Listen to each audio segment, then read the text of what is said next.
Tell me what you see, damn it. I can't make out one small thing in the reeds. I can see it.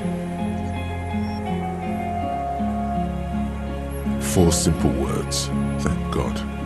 If he can see, then you're not insane. But that means it's really there, spinning slowly, in absolute silence, its limbs long and slender. Be very, very careful.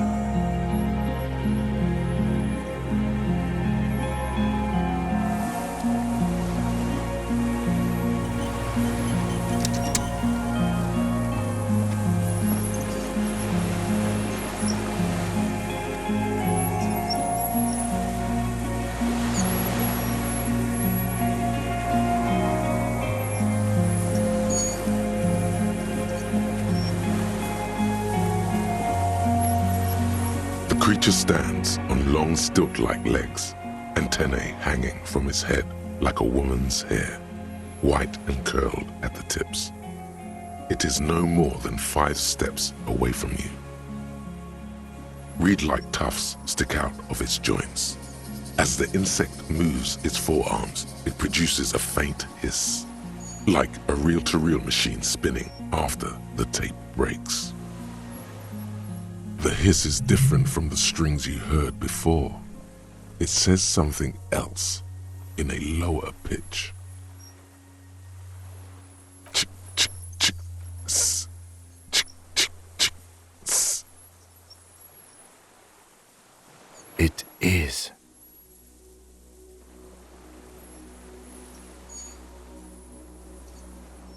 You glance over your shoulder. The lieutenant holds a piece of milled aluminium.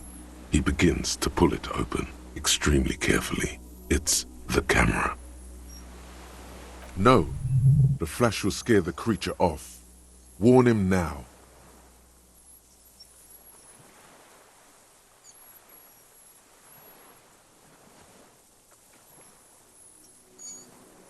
We need a photo.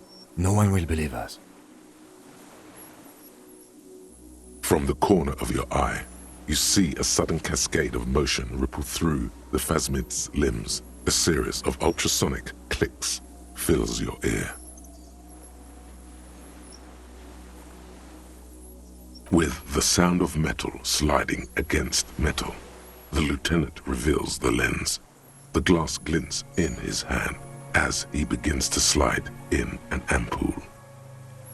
You see the phasmid turn to him, its mandible antennae reaching out. The motions are quick, sudden. Something cracks in the lieutenant. He's letting his pride get in the way. The ampoule will produce a loud hiss. You're right, it could scare it away. I need a better moment when it's not looking. I'll wait. I'm on standby, he thinks, his hands sweaty around the machine. The spindly mechanism turns itself back to you, its antennae taking their measure of the air, slowly.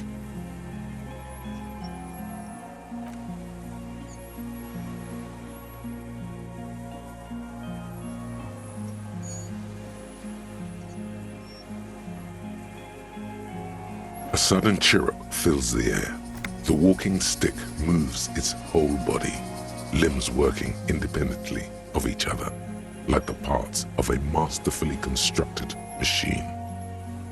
It moves just an inch closer to you, or does it only feel like it does? Something in its body language has changed, just slightly.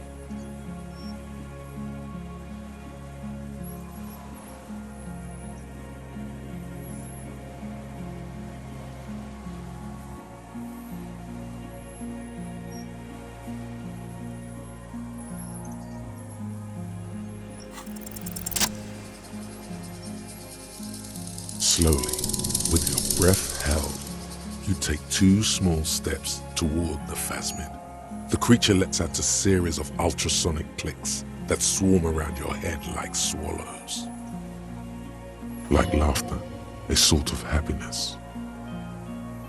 The tracheal system on the creature's abdomen expands in front of you to take in and expel air. It's smelling you. Hissing and clicking, it extends its mandible-like antennae to greet you. You're right below it now, looking up at the colossal chitin of its white limbs.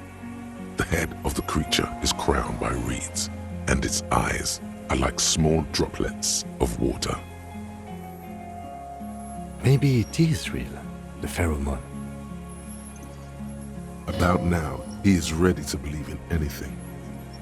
The insect's head is crowned with reed-like scales, the shape of seed heads. They rustle as the air moves.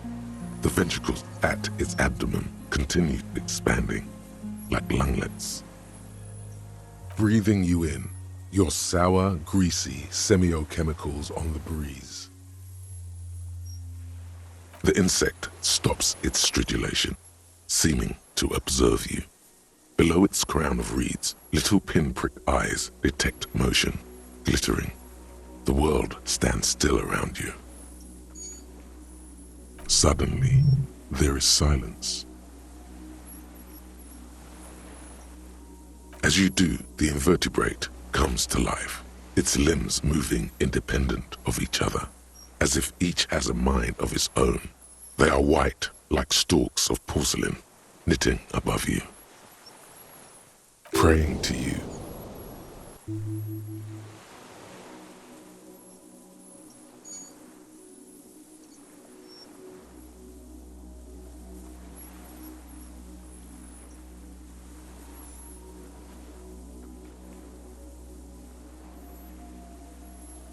Sets of complex eyes follow you, droplets of dew on either side of the head.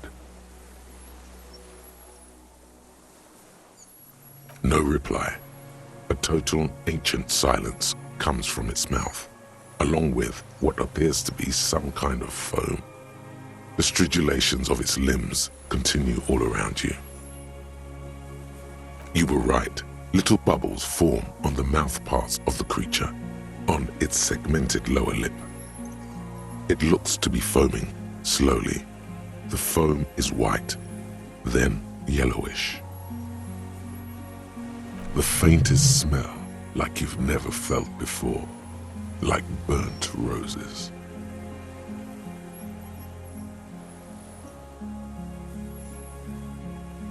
Careful, it may be poisonous. The foam slowly turns a darker shade, like burnt caramel, as the insect moves its mouth parts, masticating. The little bubbles begin to burst, one by one, letting out that same smell, like summer burning. Apricot blossoms, white blossoms erupting, a sensation like cold hands on your face. Okay.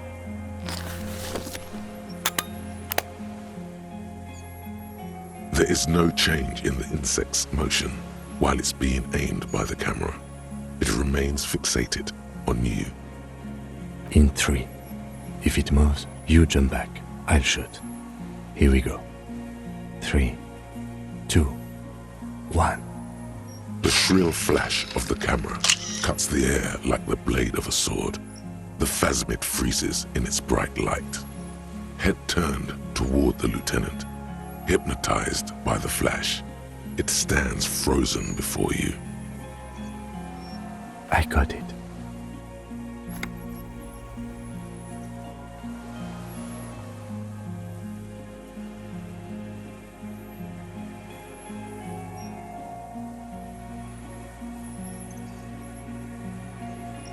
Immortalized for all time.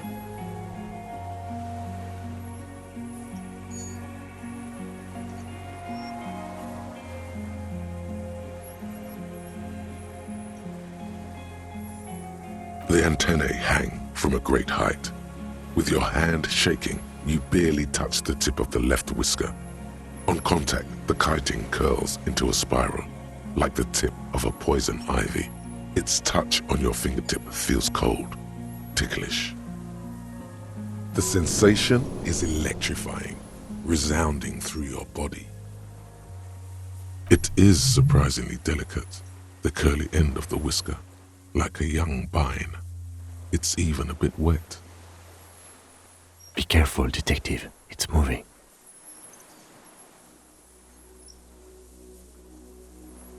You were right. It glistens with some kind of moisture. The creature in front of you stays frozen.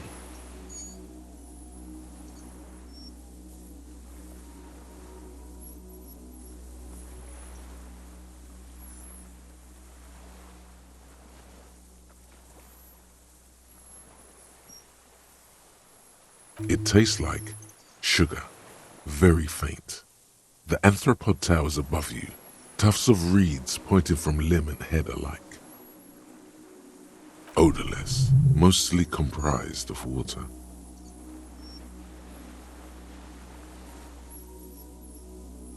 The limb before you is incredibly light, like eggshell. It's much lighter than a reed. You feel a soft push could tip the creature over. Its hollow exoskeleton collapsing. Warning! A small shudder passes the creature's arm.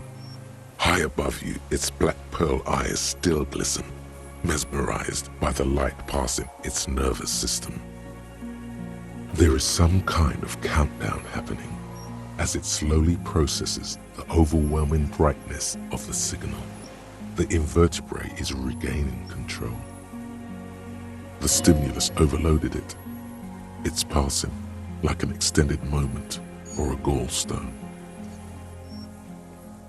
Here, within the smooth white inner part of its limb, you sense something very intimate. Thoughts.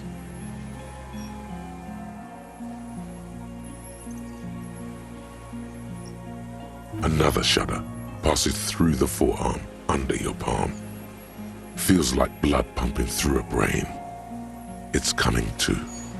You withdraw your hand slowly. Another shudder pulses through the creature's limbs. It jolts back to life, like a record continuing where it left off, in a swaying, praying motion.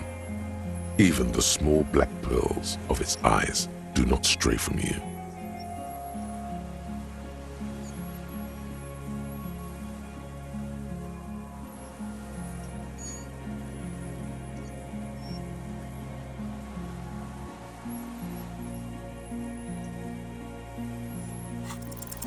I exist.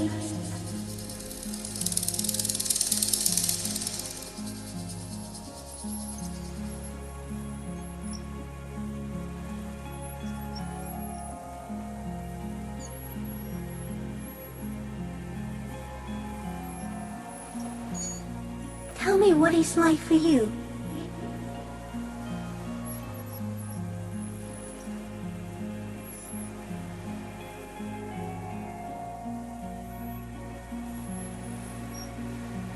Then I will tell you what it's like for me.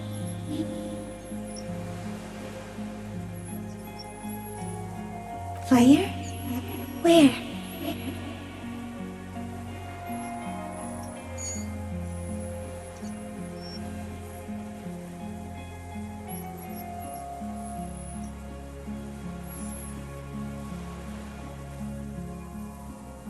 I do not have fire inside me. In me, there is not even blood, but lymph, like sap from a wine palm. Now, I will tell you what it's like for me. For me, it is a series of half-lit images, a kind of darkness, being intruded upon, transient, dim, moist. Shapes of plants and animals, and internal sensations. A swarm of sounds, tiny vibrations on the inside of my forearms, all speak of complexities totally beyond my understanding.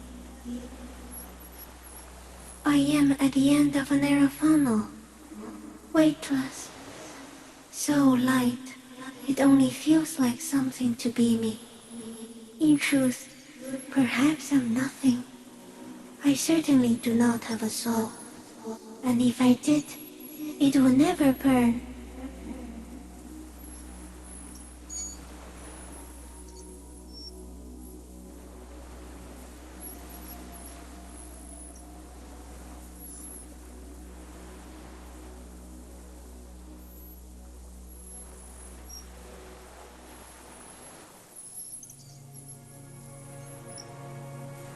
I don't know.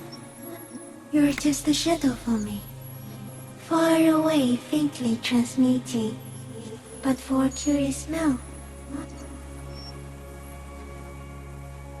Are you sure?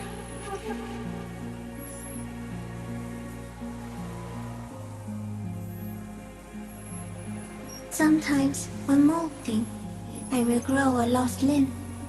One time something went wrong, and a small leg replaced the missing antenna.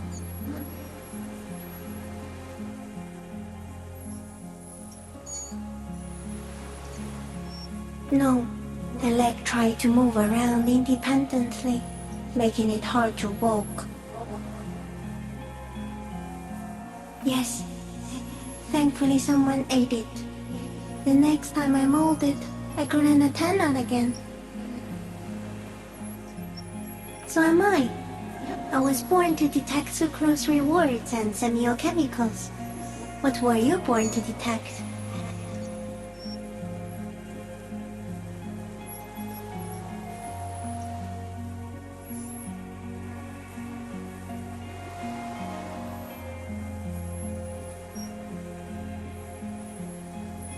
He's in a bad state, deteriorating fast now. He thinks I am beneficial to him, but I am not. I only quicken his deterioration.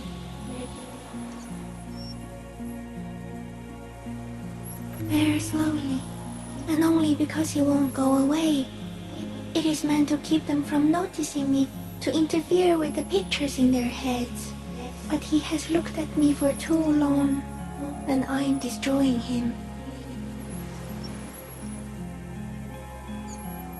No, you're awake. I am real. Light is forming me. This is real. Not even the birds know that. Not even the water lily.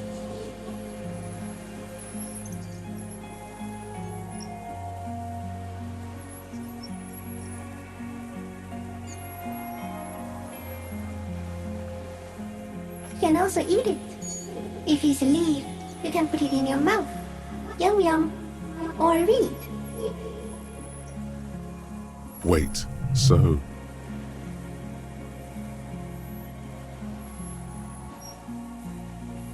Yes, of course, the 3 meters tall stick insect would be offended. I am an unknown species of the order Phantasmodia, endemic to the Insulindian Insula. For the last 350 years, I have hidden in plain sight, masquerading as the reeds, molding, cloning myself, unfolding at night to play with trash bins and boys. No one unnoticed by the first settlers and the land surveyors of the suzerain.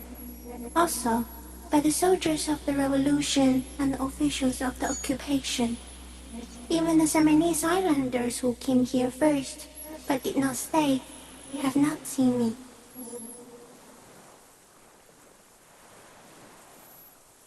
I have stayed hidden through 4 forms of government and 2 scientific revolutions, until I was accidentally discovered by a detective of the citizen militia in Rebelshaw, district of Martinez, March 51.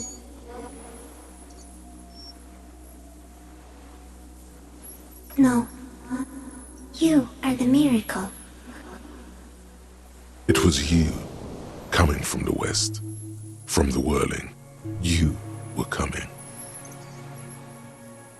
The moral of our encounter is, I am a relatively medium life form, while you are extreme, all-engulfing madness.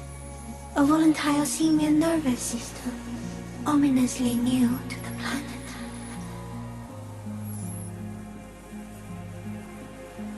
The Pale too came with you. No one remembers it before you. The Nidarians do not. The radially symmetrics do not. There is an almost unanimous agreement between the birds and the plants that you are going to destroy us all.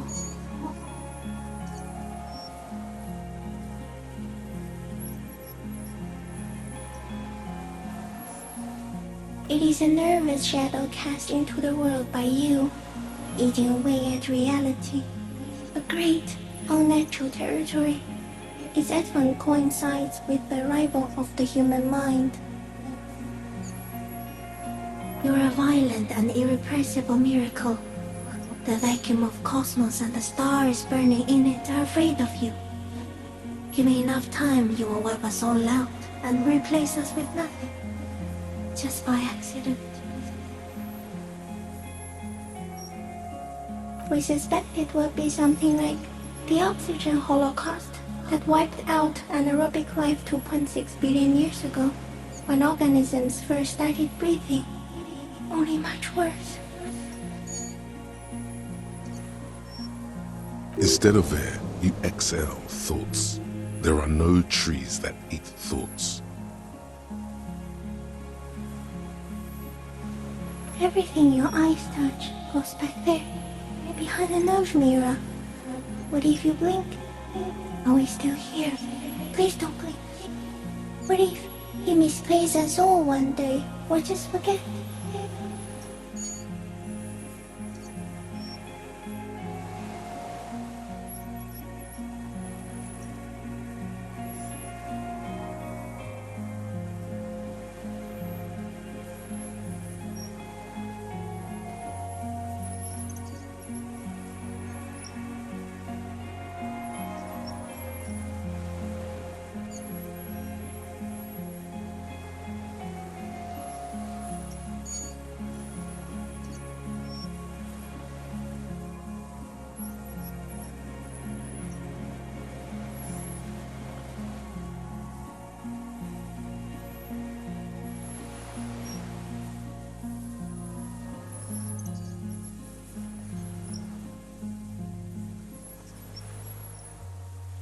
Please be.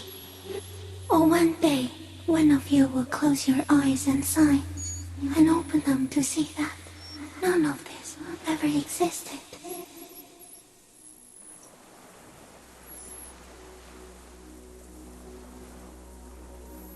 It doesn't look like that, no.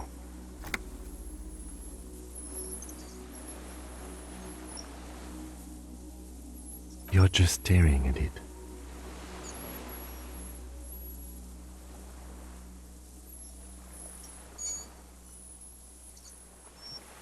I think you should back away from the unstudied species now.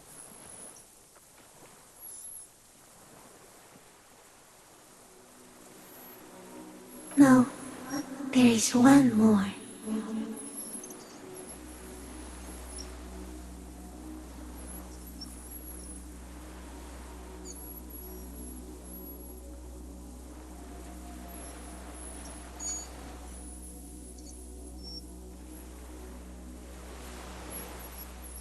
Thank you.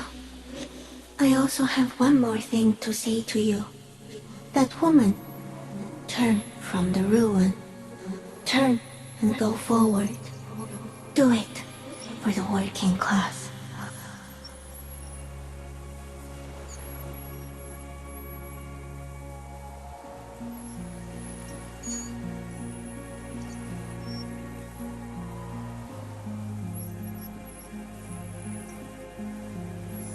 She was middle class. It doesn't take a 3-meter stick insect to tell you that.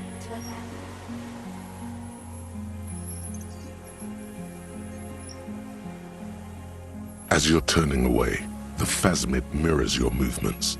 stepping on the water, the long limbs carrying its feather weight without breaking its surface.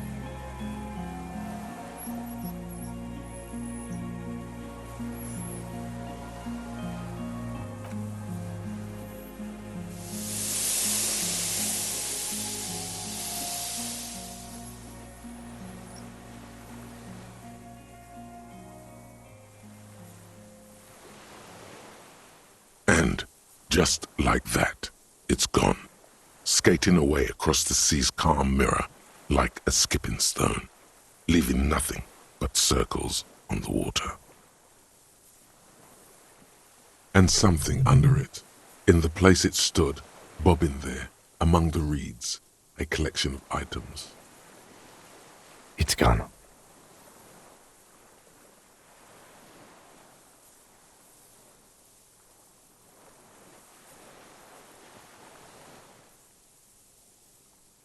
Apparently, yes, like a water strider.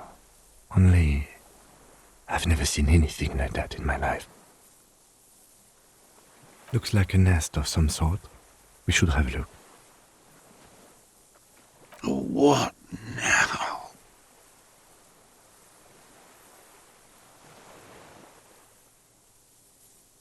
In some kind of strange, semi-catatonic state. Our suspect is not looking so good. We need to check on him.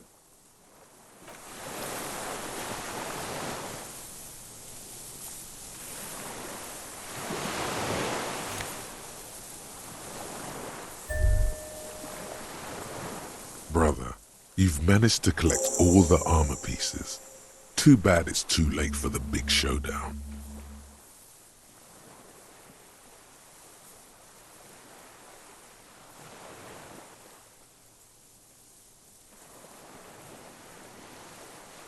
Future use for a future armor. Agreed. Gear up, heavy porcelain man. It's a violent world.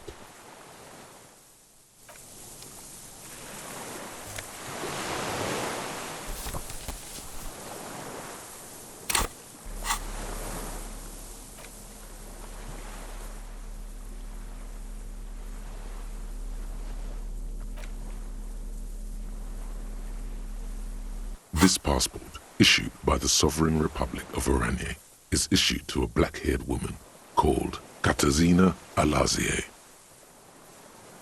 Classia's hidden documents from the MT boy.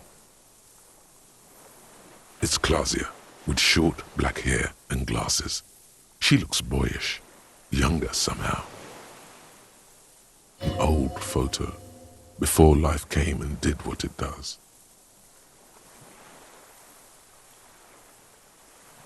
Maybe our man, Mr. Dross, took it from Classia's, or whatever her name was, hiding place, or...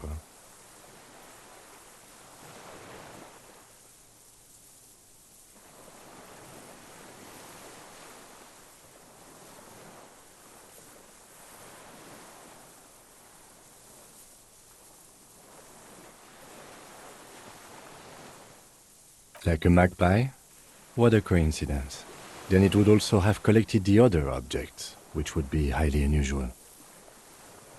By now, the lieutenant has accepted your unusual methods. I can see how the helmet could wash up on the island, and the scope. Maybe Mr. Dross lost it, but to seek this out would be very unusual behavior for an arthropod. Would it? Maybe it was simply curious.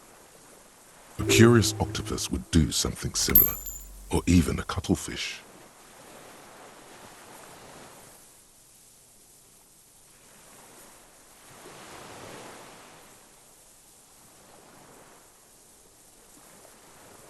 An octopus belongs to a very different class. It's not even an insect, it's a mollusk. But yes, I see your point.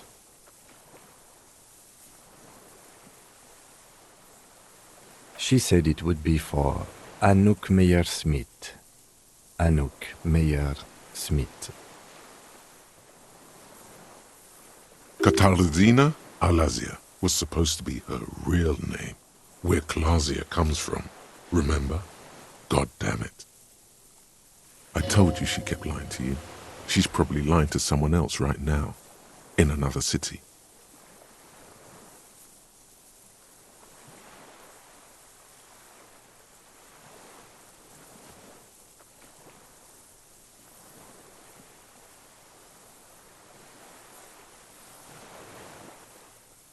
No, she lied to us. Her so-called real name was not her real name. Somehow she's managed to lie to us about that too.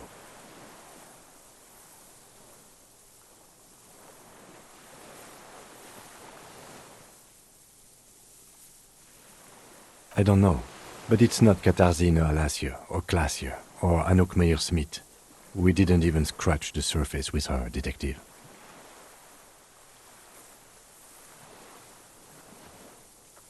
Perhaps it's better that we didn't arrest her. Who knows what hell she'd be raising in my district by now.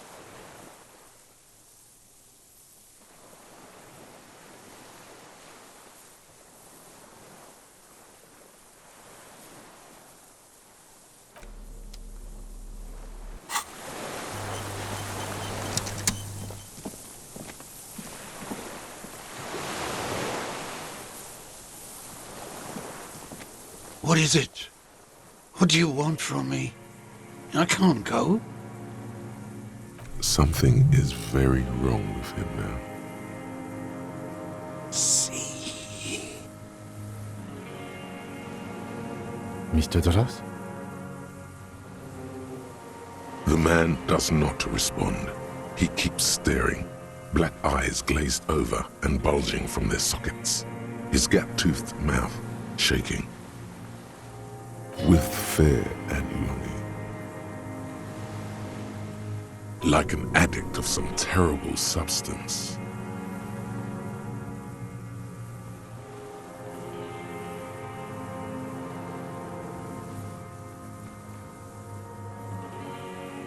The plastic cape feels coarse. A light shiver passes the man. Other than that, no reaction. He feels small and frail. He's going into some kind of psychomotor immobility. The good news is, this solves our transportation problem, doesn't it, Mr. Dross?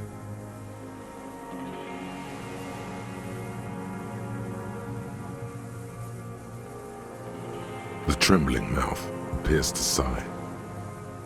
Between this and the broken tire he's used for a boat, I think it's safe to leave him here, while we go and get help. It will need to be medical first, I'm afraid.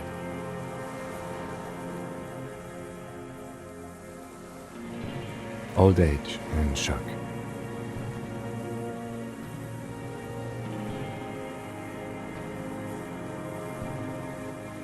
Yes, the arrest and the appearance of the phasmid, the combined stress. But you think it's something more than that, don't you? There's much more. Remember what it said when it spoke.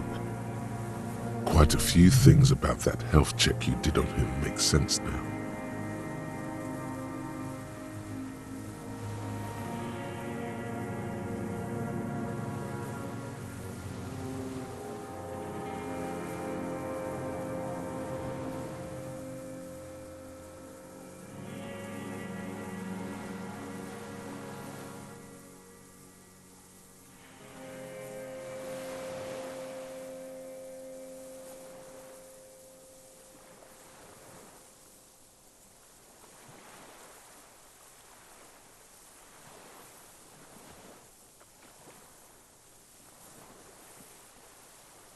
You should be more careful, detective.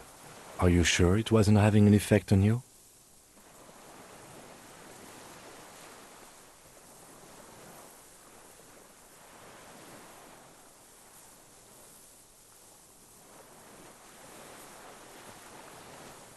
A valid hunch.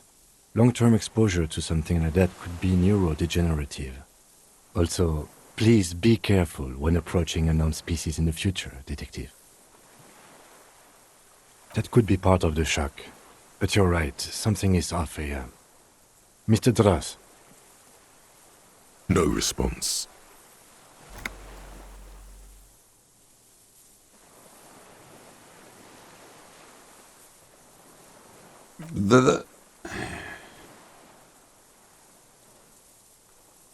He was energetic and articulate.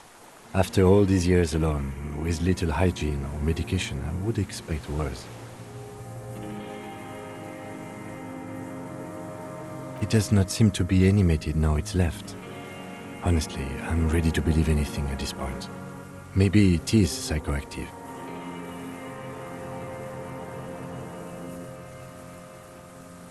I mean, why not? It's 3 meters tall.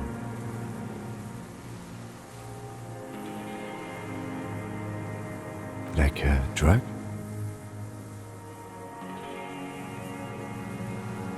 His pupils appear to be dilated. They still are. It's not just chemical.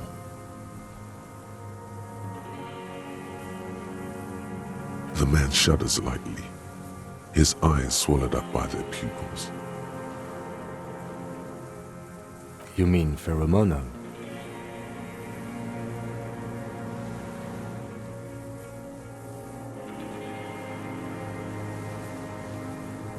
The scope, knowing of her bruises, his disposition toward Miss Orania, I see what you mean.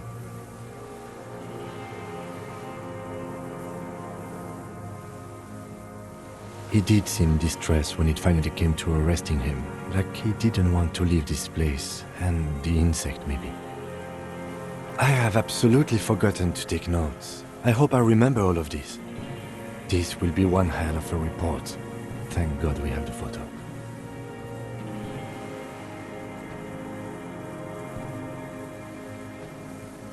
No one would believe you without it.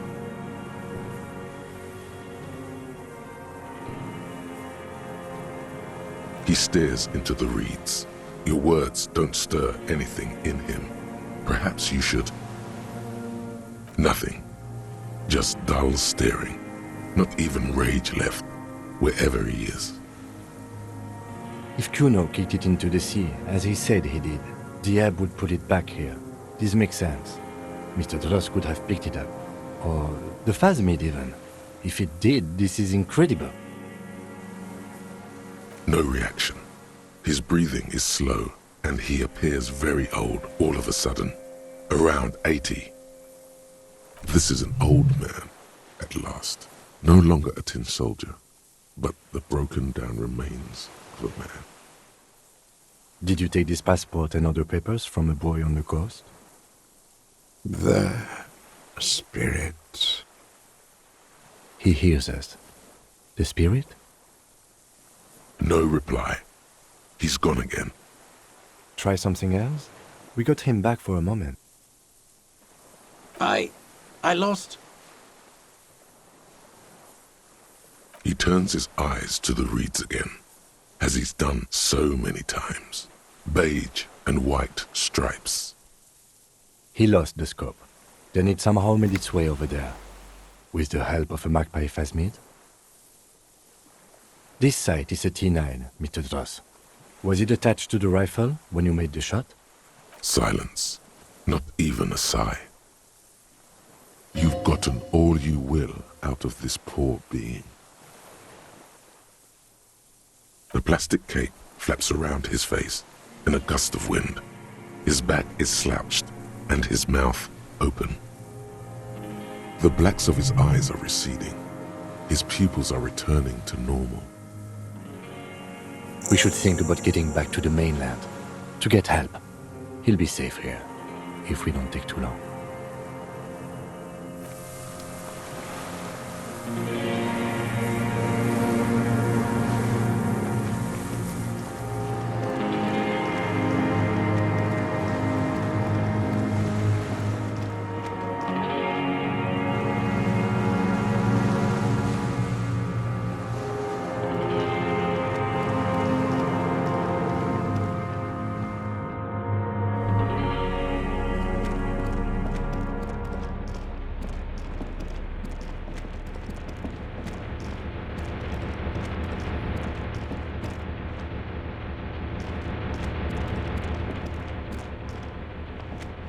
The greasy old spring mattress lies in the corner.